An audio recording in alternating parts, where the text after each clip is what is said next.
friends, now let's see the history of Python. So Python foundation was laid in 1980s and its implementation was started in 1989 by Guido van Rossum, a Dutch programmer at CWI, that is Centrum Wiskunde en Informatica in Netherlands. And when he was working with CWI, he has contributed a globe routine which helped in development of ABC programming language. So in 1989, Rossum, as a hobby, he started a new interpreted or a new language, and to this new language he gave name as Python. Now the question comes, why Python? What is the significance of this language with Python?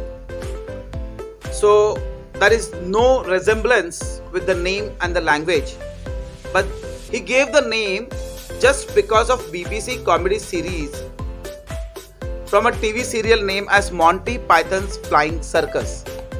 Now the reason behind this name was it was short, unique and mysterious. So everybody thinks Python, a picture, some different pictures comes in mind. So this was the thing between the name and the language.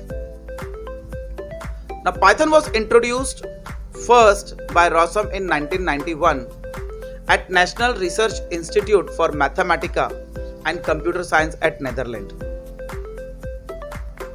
Now Python is derived from many other languages like ABC, Modula 3, C, C++, Algol, Smalltalk, Unix Shell and other scripting language.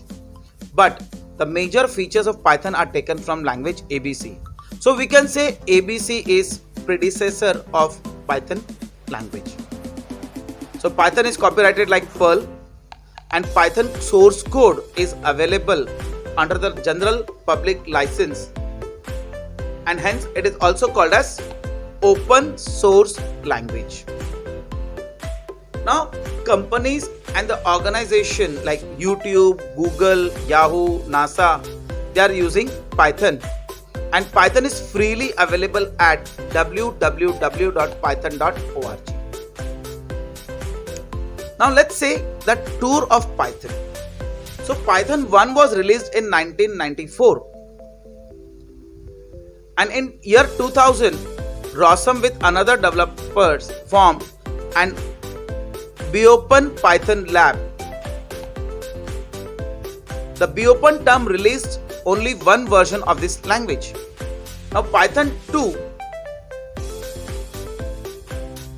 when it was launched with the new features like comprehensions, garbage collection systems. This all things we will be seeing in this course.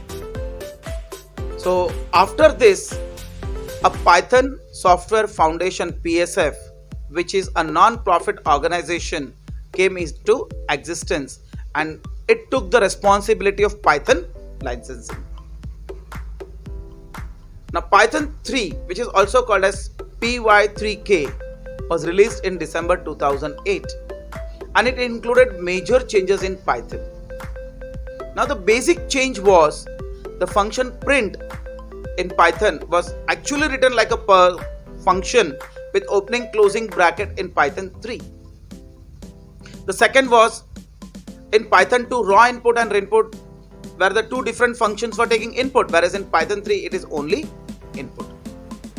With the release of further versions, Python was more bigger and more better. So Rossum, a Dutch programmer, is also known as Benevolent Dictator for Life, BDFL, for Python till July 2018. So this was some history about Python, who invented, where it was invented, why it was invented, how it got the name. Now I think why Python is to be used, what is the history of Python, you have understood. And now let's see the features of Python in my next video.